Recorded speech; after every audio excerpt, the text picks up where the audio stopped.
Bismillah, Assalamualaikum warahmatullahi wabarakatuh. Salam sejahtera untuk kita semua. Adik-adikku sekalian, saya Andi Sudimas Sulaiman, Gubernur Sulawesi Selatan, mengucapkan selamat datang dalam program Smart School Dinas Pendidikan Provinsi Sulawesi Selatan. Hari ini adik-adik sekalian akan mengikuti pembelajaran hybrid dalam program Smart School. Aplikasi Smart School adalah sebuah pendekatan dengan tetap mengedepankan sebuah pendidikan dengan digital approaching untuk kemudian mengedepankan kualitas dan mutu pendidikan yang diterima siswa secara seragam di seluruh wilayah Sulawesi Selatan termasuk di pelosok-pelosok. Program ini bukan hanya memberikan kepada adik-adik sekalian pengalaman belajar yang baru, namun juga memberikan fasilitas kebutuhan dengan fitur bermanfaat seperti rekaman video pembelajaran yang dapat diulang, trik-trik penyelesaian soal, ujian-ujian serta sarana konsultasi pembelajaran dari guru-guru terbaik di Sulawesi Selatan. Sering-sering mengakses aplikasi Smart School melalui gawai yang adik-adik sekalian miliki di setiap kesempatan yang dimiliki. Untuk seluruh adik-adikku sekalian yang saya cintai, saya banggakan, selamat belajar dan semoga ilmu yang didapatkan bermanfaat untuk menambah pengetahuan pendidikan adik-adik sekalian. Salam kita pada salam. Assalamualaikum warahmatullahi wabarakatuh. Salam sejahtera untuk kita semua.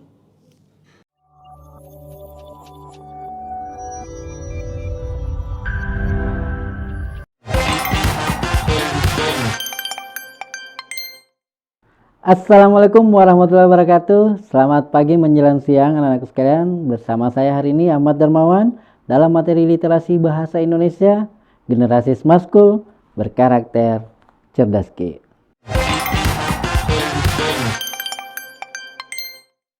Ya, baiklah anak-anakku sekalian, hari ini kita dalam materi literasi bahasa Indonesia.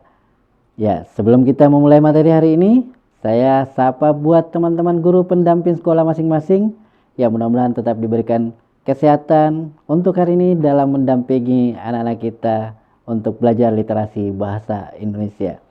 Ya, kita berjumpa di hari Kamis dengan senyum yang tipis-tipis.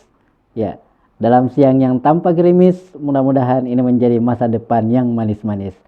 Ya, anak-anakku sekalian, ya, sekaitan dengan teks yang saya munculkan tadi, hari ini kita akan belajar tentang literasi bahasa Indonesia dalam materi teks sastra. Ya, beberapa pekan lalu kita bahas tentang teks-teks non sastra. Hari ini dengan pertemuan kita besok kita akan membahas tentang teks sastra untuk literasi bahasa Indonesia. Ya. Materi kita hari ini, ya, kita harus paham tentang tujuan pembelajaran kita. Apa yang kita lakukan hari ini adalah tentang bagaimana kemudian kita mampu menjawab soal-soal karya sastra.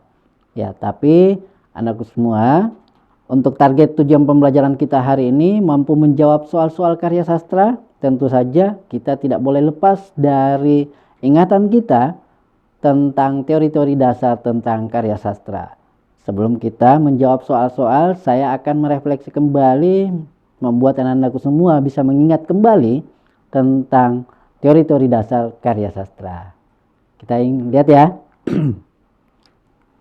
Ya.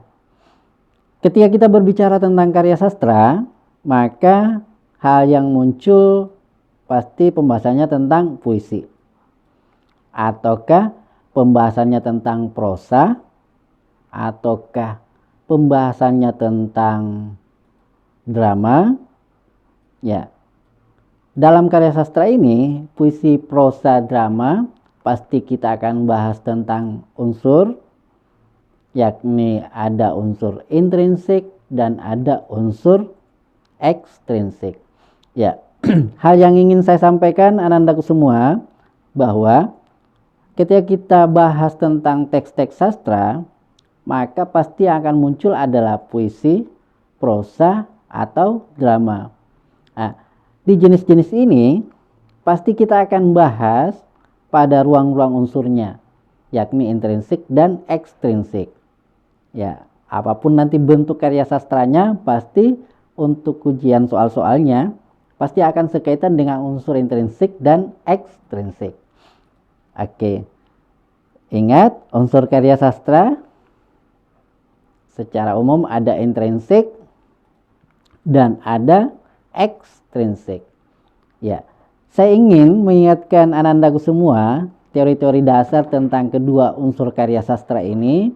Di intrinsik Coba kita lihat. Pasti akan kita bahas tentang ini. Ya, kita akan bahas tentang, kita akan bahas tentang tema, kita bahas tentang alur, kita bahas tentang latar atau setting, kita bahas tokoh penokohan, kita bahas sudut pandang, dan kita bahas gaya bahasa. Jadi kuncinya adalah memahami tentang sekian unsur intrinsik ini. Apapun jenis karya sastra yang muncul, pasti pembahasannya pasti tentang unsur ini. Ataukah tentang unsur ekstrinsik. Yang mana itu yang termasuk unsur ekstrinsik? Ada latar belakang penulis, ada kondisi sosial budaya, dan ada tempat karya dibuat. Ya, hal inilah yang mendasari, materi ini yang mendasari tentang pembahasan kita soal-soal teks sastra. Ingat ya, apapun jenis-jenis karya sastra yang muncul, pasti pembahasannya kalau bukan unsur intrinsiknya, pasti unsur ekstrinsik. Ya, tinggal anak-anakku semua memahami teori-teori tentang unsur-unsur itu. Oke. Coba kita lihat kutipan masing-masing ya, anak-anakku semua. Ya, kita baca sama-sama. Kamu sudah bijaksana, tapi kamu bukan anak biasa. Jutaan anak biasa di luar sana enggak sebijak kamu. Dan mungkin saja membuat pilihan yang salah. Dan kalau kesalahan dia atau kesalahan kamu menyakiti salah satu dari kalian, bisa saja itu membekas dan berdampak parah. Luka dari masa kecil itu lebih sulit disembuhkan daripada yang kamu dapat setelah dewasa. Aku mengangkat bahu. Yang kubilang barusan adalah perspektif umum orang dewasa. Tapi kamu yang menentukan apa yang kamu mau lakukan. Aku nggak kenal anak ini. Tapi sebagai orang yang sayang kamu, aku akan otomatis menganggap kalau nggak ada anak yang sepadan untuk kamu. Suki mengernyit. Jadi menurut kamu aku harus bilang enggak? Enggak juga. Kalau kamu mau coba, silahkan saja.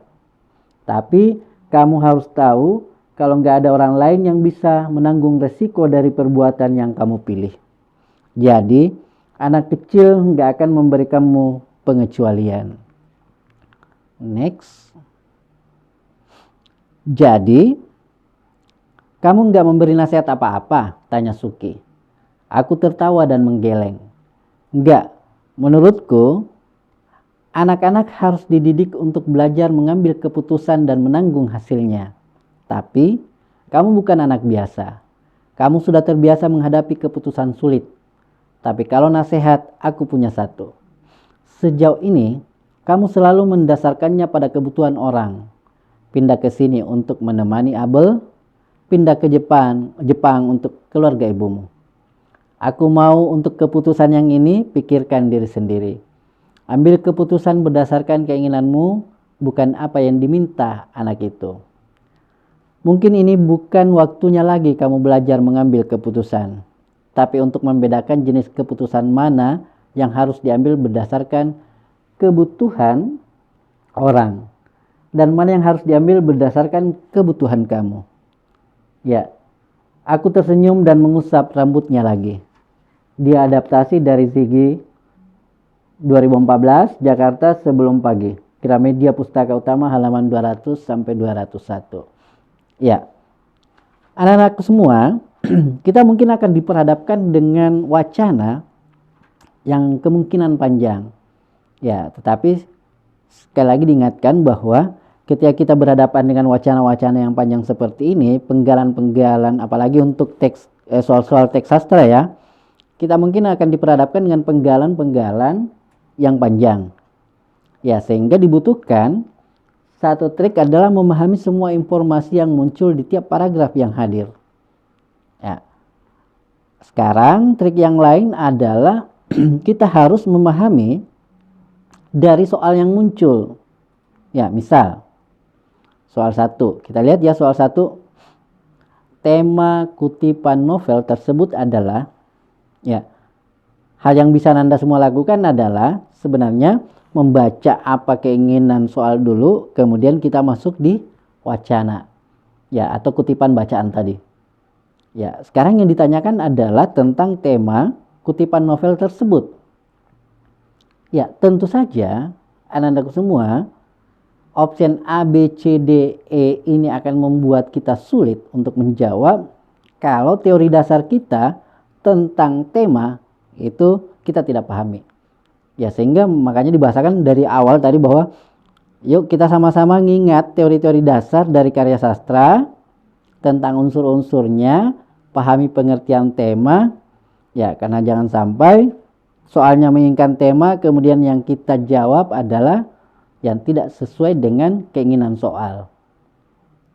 Ya, oke.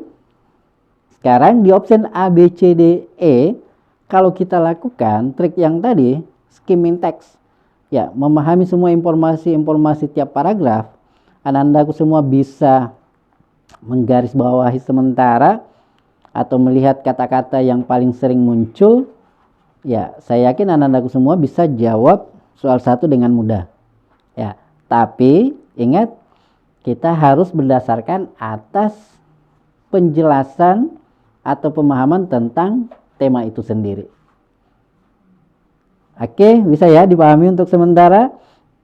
Atau ada yang sudah mau bantu jawab soal 1 ini? Opsi A, B, C, D, atau E?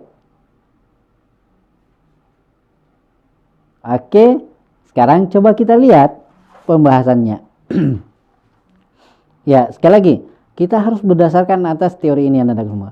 Karena di soal itu menginginkan mempertanyakan tentang tema, maka kita harus tuntas di apa itu tema. Kita lihat penjelasannya. Tema adalah gagasan cerita yang dapat diketahui atau didapatkan dari peristiwa yang mendominasi cerita, baik dari percakapan tokoh, narasi atau prolog, maupun perilaku tokoh. Nah, sekarang kita punya kata kunci nih untuk tema. Ya, hal atau gagasan cerita yang didapati dari peristiwa yang mendominasi cerita. Hal yang paling sering dibahas di tiap paragraf. Itulah yang dimaksud dengan tema cerita. Ya, kalau kita lihat pembahasannya, pengertian dari penjelasan ini, maka bisa kita jawab tadi pertanyaan tadi. Ya, kita lihat pembahasannya.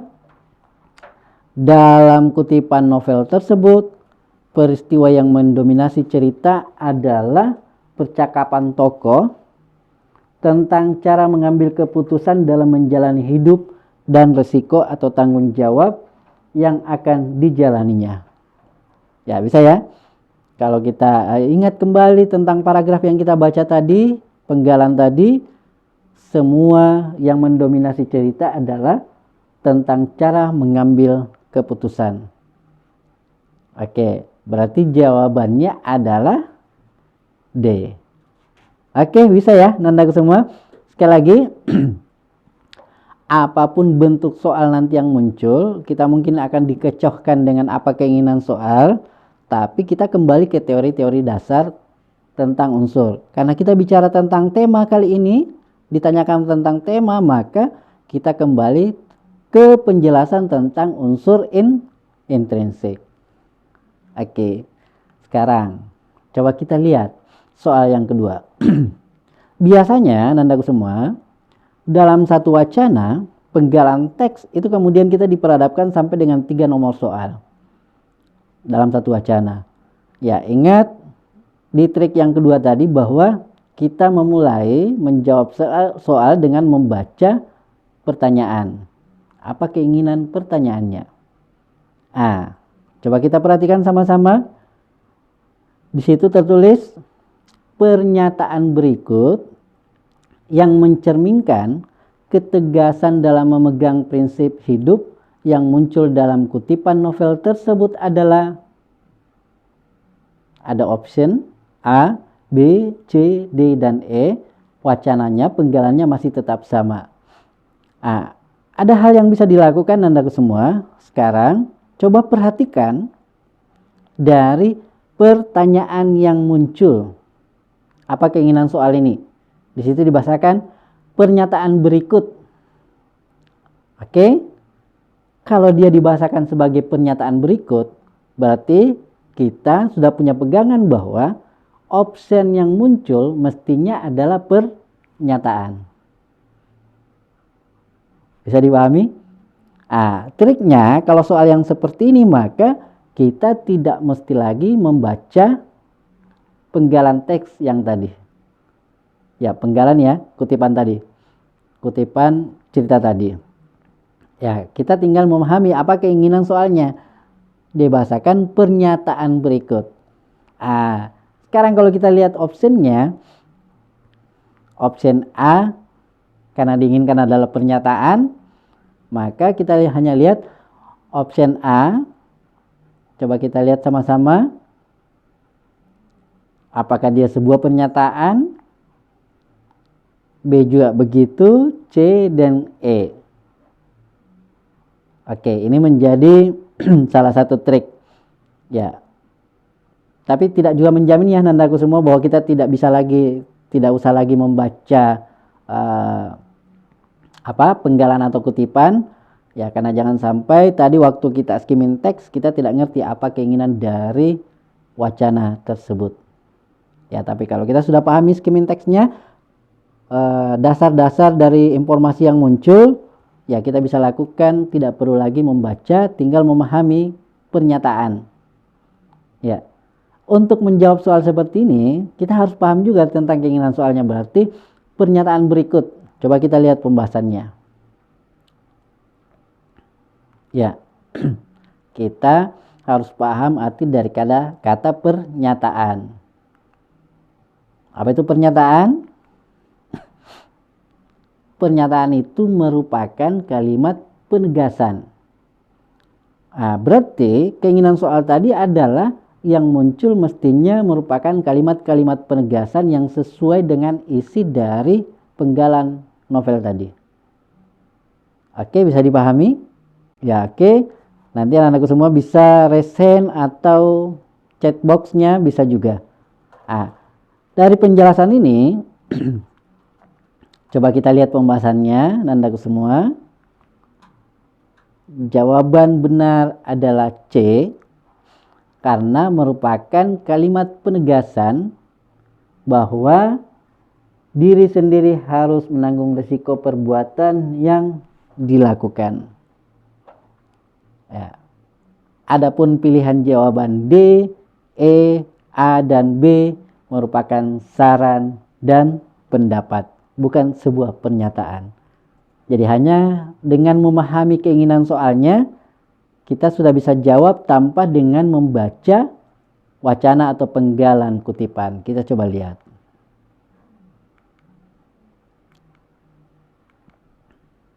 Ya. Dan kalau kesalahan dia atau kesalahan kamu menyakiti salah satu dari kalian, bisa saja itu membekas dan berdampak parah. Ya, nandaku sudah bisa lihat kalimatnya. Oke. Dia masih bersifat pendapat dan saran. Tapi sebagai orang yang sayang kamu, aku akan otomatis menganggap kalau nggak ada anak yang sepadan untuk kamu. Dia juga belum dalam bentuk pernyataan. Coba kita lihat D. Menurutku, sudah ada kata menurutku, dia juga bukan sebuah pernyataan. Aku mau di bagian E juga seperti itu. C. Tapi kamu harus tahu kalau nggak ada orang lain yang bisa menanggung risiko dari perbuatan yang kamu pilih. Ya, baru ini kalimat yang berdiri sebagai pernyataan. Oke, walaupun itu diambil dari kutipan tadi ya. Ya, bisa ya, nandaku semua pahami? Jadi ada beberapa hal yang bisa kita lakukan dalam menjawab soal-soal, termasuk salah satunya adalah memahami dari keinginan soal yang muncul. Oke, sekarang ini tadi pembahasannya. Oke, kita coba perhatikan anakku semua soal nomor 3 ini. Ya, nilai yang terdapat dalam kutipan novel di atas adalah, Oke, sekarang kalau kita bicara nilai, maka semestinya yang muncul di kepala kita semua adalah tentang unsur ekstrinsik. Ya, yang berbicara tentang nilai.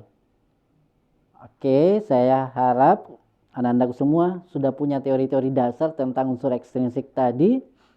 Nah, nanti kita ingatkan kembali, coba kita baca kutipan novelnya.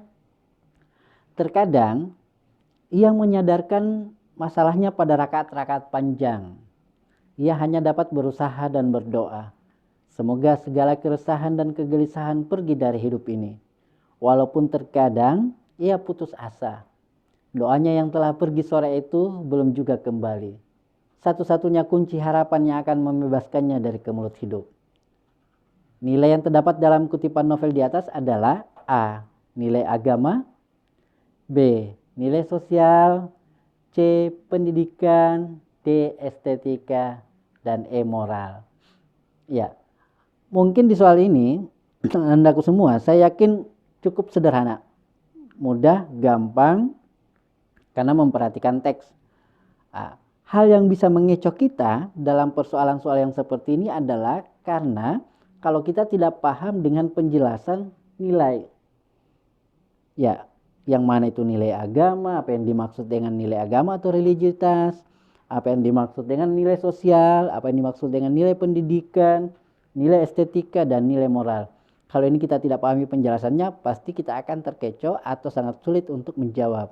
Tapi yang di atas ini cukup sederhana ya. Ya, karena ada beberapa kata yang kemudian bisa kita tangkap. Ya, menjelaskan option dari yang muncul. Oke, ya sekarang kita coba perhatikan. Ya, dari penjelasan nilai yang muncul, ya tadi dijawab nilai optionnya nilai agama atau religiusitas. Ya, saya yakin ini sangat mudah anak-anakku sekalian karena ada beberapa teks yang mendukung penjelasan itu. Kesulitan kita adalah kalau kita diperhadapkan dengan soal yang kemudian wacananya tersirat persoalan nilai. Ya, yang tidak terdeteksi langsung, tidak terbaca langsung bahwa ini adalah nilai. Ini membutuhkan pemahaman dan menganalisa, kemampuan anak-anakku semua untuk menganalisa cepat teks. Oke.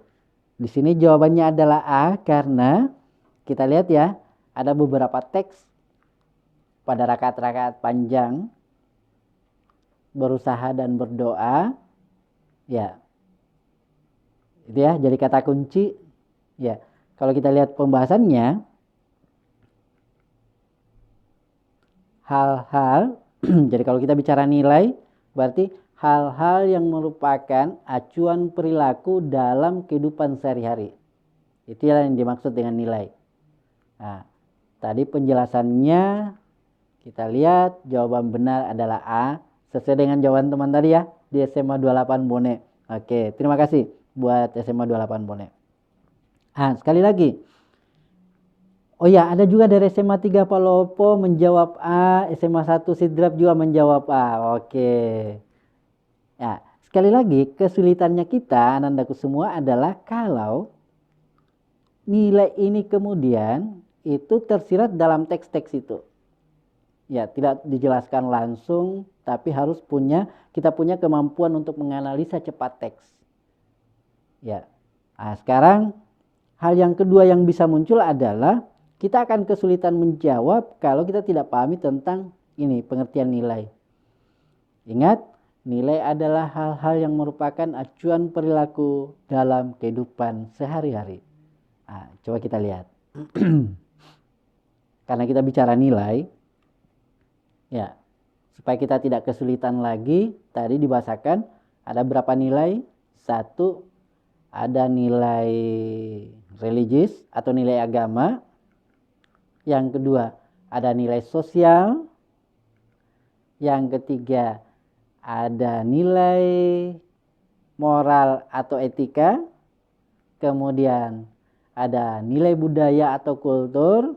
Dan yang terakhir adalah nilai keindahan atau estetik.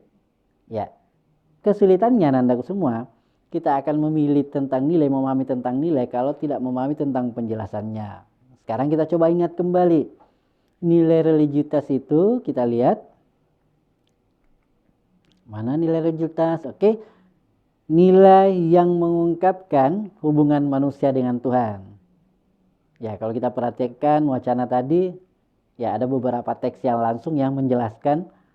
Kemudian nilai sosial, nilai yang mengungkapkan hubungan manusia dengan manusia atau makhluk Tuhan lainnya. Kemudian nilai moral adalah nilai yang berhubungan sifat baik dan buruk, sopan santun dan perilaku atau tataran norma. Nilai budaya bisa kita lihat jika dia berkaitan dengan kebiasaan atau tradisi, sistem adat, sebuah suku atau daerah.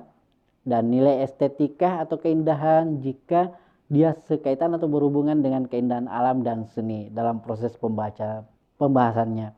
Ya, sehingga inilah yang jadi kunci anak-anakku semua untuk kita pahami jika berhadapan dengan pertanyaan-pertanyaan tentang nilai. Bisa ya?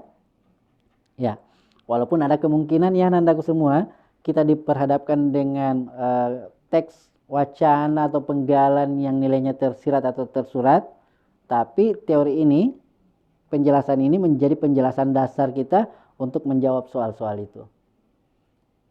Oke? Nah, sekarang kita lanjut. Next. Ya, ini penjelasan tadi ya tentang nilai religius. Ya, coba kita lihat soal yang keempat. Watak tokoh suami Maryamin adalah, sekarang kita baca kutipannya. Setelah 1 tahun Aminuddin menikah, Maryamin pun terpaksa menikah dengan seorang kerani bernama Kasibun dari Padang Sidempuan. Hidupnya sangat menyedihkan karena tabiat suaminya sangat kasar, suka menyiksa dan dihinggapi penyakit kotor. Oke, sekarang dipertanyakan tentang watak. Hal yang muncul, kita harus memahami kembali tentang unsur intrinsik. Tadi dibahasakan di unsur intrinsik, kita akan bahas tentang tema, alur, latar atau setting, tokoh penokohan, atau point of view, serta gaya bahasa. Ya, watak kita bicara tentang tokoh dan penokohan. Tokoh itu pelakunya, penokohan itu perwatakannya. Bisa ya? Watak atau sifatnya. Nah, di sini juga kita diperhadapkan dengan soal yang mudah, anak-anakku semua. Ya, karena hanya ditanyakan watak, karakternya gimana, di situ sangat jelas bahwa suaminya sangat kasar, suka menyiksa dan dihinggapi penyakit kotor. Sesuaikan dengan option, oke, ada jawaban yang sama, berarti jawabannya adalah D. Nah, sekarang yang jadi persoalan, kalau kemungkinan kita akan diperhadapkan dengan soal-soal yang seperti ini, tetapi keinginan soalnya lain lagi. Misal nih, peribahasa apa yang cocok dengan penggalan novel di atas? Ya, berarti ada 2 materi yang harus kita kuasai. Satu tentang arti peribahasa, dan yang satu tentang isi dari wacana ini. Ya, ataukah kemudian kita ditanyakan tentang hal apa yang sesuai dengan makna kehidupan kita sehari-hari. Ya, mungkin kita dikasih option. Sekali lagi, hal yang harus kita pahami adalah isi dari wacana yang muncul. Memahami tentang informasi yang muncul dalam soal-soal itu. Oke, bisa ya? Apapun jenis soal yang muncul, apapun bentuk soal yang muncul, yang jelas kita harus paham tentang apa? Teori-teori dasar ini. Oke? Sip. Ah, lanjut. Ya, kita lihat soal yang kelima. Ya oke. Kalau kita jawab soal yang kelima, kita perhatikan keinginan soalnya. Di situ ditanyakan adalah sudut pandang dalam kutipan novel Burung-Burung Manyar tersebut adalah, ada optionnya, orang ketiga tokoh utama, orang ketiga bukan tokoh utama, C. orang pertama tokoh utama, D. orang pertama bukan tokoh utama, dan E. orang ketiga sebagai pengamat. Ya, mudah-mudahan anak-anakku semua masih ingat ya. sekali lagi kembali ke unsur intrinsik yang tadi. Ada tema, alur, latar, setting, tokoh penokohan, point of view, dan gaya bahasa. Ya, sudut pandang atau point of view kita bahas di unsur intrinsik. Menjawab soal ini, ya anak-anakku semua harap diperhatikan karena soal-soal yang seperti ini paling sering muncul juga, walaupun dalam bentuk soal yang berbeda. Paling sering muncul menanyakan tentang sudut pandang atau penjelasannya adalah posisi penulis dalam karangan yang muncul. Nah, dalam kutipan ini, hal yang harus kita pahami anak semua adalah bahwa ketika kita berbicara tentang sudut pandang, maka teorinya itu adalah ada dua sudut pandang. Yang pertama, yang pertama adalah orang pertama, yang pertama adalah pelaku. Ya, pelaku dalam cerita. Yang kedua adalah pencerita. Yang pertama itu kita sebut sebagai orang pertama. Yang pencerita itu adalah kita sebut sebagai orang ketiga. Jadi kalau saya, misalnya bahasanya seperti ini, saya menuju ke sekolah. Berarti saya pelaku dalam cerita itu. Berarti otomatis saya adalah orang pertama.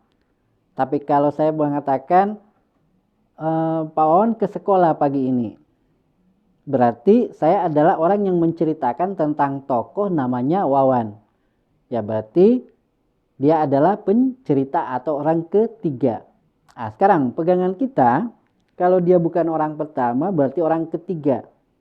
Nah, teori yang muncul yang lain anak-anakku semua, orang pertama itu di dalam teksnya itu pasti selalu menggunakan kata ganti orang pertama. Misal, aku, saya, ya pasti berarti dia adalah orang pertama atau pelaku.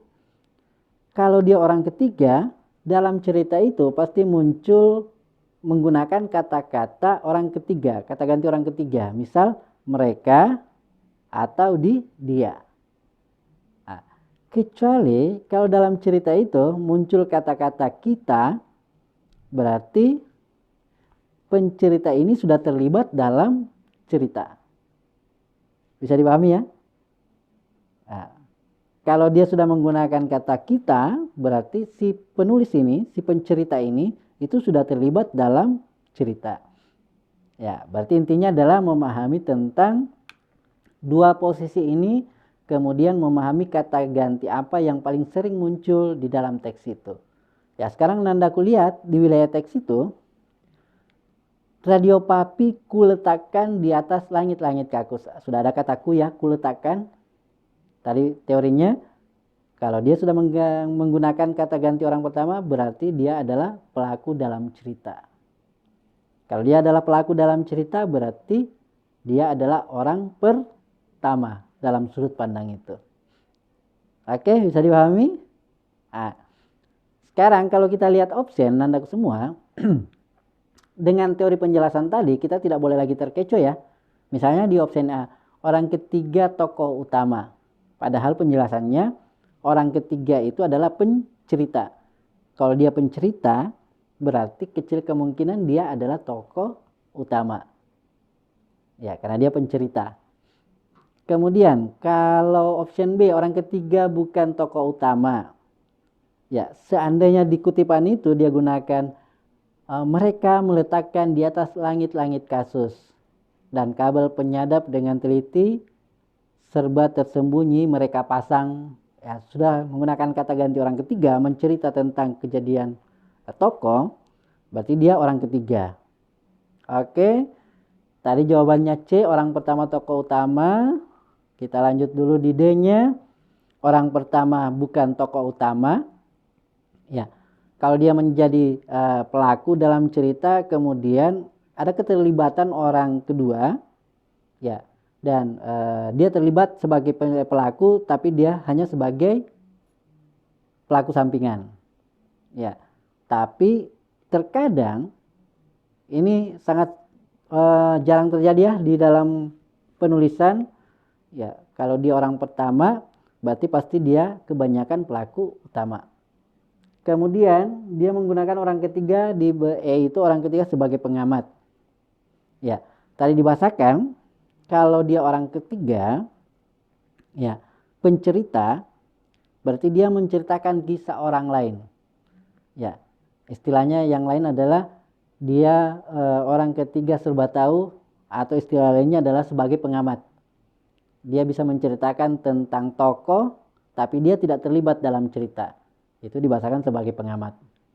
Ya, atau serba tahu.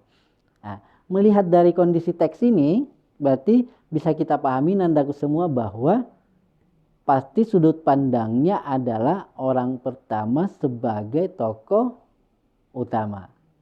Bisa ya? Ya, jadi hal yang mesti kita perhatikan apa? Yang mesti kita perhatikan adalah penggunaan kata-kata ganti atau melihat tokoh-tokoh yang muncul dalam cerita yang disebut. Oke, bisa dipahami semua ya, anakku semua? Ya, ini juga soal yang paling sering muncul. Sekali lagi, apapun bentuk soalnya, ya, teori-teori dasar ini yang mesti kita pahami. Ya. Next, sekarang kita coba lihat. Jawabannya adalah C. Oke. Ya, anak-anakku semua, sebenarnya masih banyak soal-soal yang bisa kita bahas. Nanti akan saya kirim ke guru-guru pendampingnya masing-masing. Nah, sekali lagi, bagian yang penting untuk kita bisa pahami adalah yang kita harapkan semua untuk menjawab soal-soal tentang karya sastra adalah diharapkan anak-anakku semua memahami tentang teori-teori dasar tadi. Apapun bentuk soal skolastik yang akan muncul yang meminta tentang pemahaman dan segala macam, hal yang diharapkan adalah bahwa anak-anakku semua mampu menganalisis cepat keinginan dari soal itu, mampu mengetahui dengan cepat apa yang diinginkan oleh soal yang muncul. Ya, kemudian kaitkan dengan teori-teori dasar tentang karya sastra. Anakku diharapkan untuk mengingat kembali tentang unsur intrinsik dan unsur ekstrinsik. Ya, saya kira untuk kita pertemuan hari ini, ya mudah-mudahan bisa berdampak buat anak-anakku semua. Mudah-mudahan bisa menjadi pengingat kembali tentang pembelajaran yang telah kita lakukan selama SMA kelas 1, kelas 2, kelas 3 untuk karya sastra. Ya, mudah-mudahan nanti bisa membantu anak-anakku semua dalam menjawab soal-soal karya sastra. Ya, saya kira demikian pertemuan kita hari ini. Wabillahi taufiq wal hidayah. Wassalamualaikum warahmatullahi wabarakatuh. Generasi Smart School berkarakter cerdas.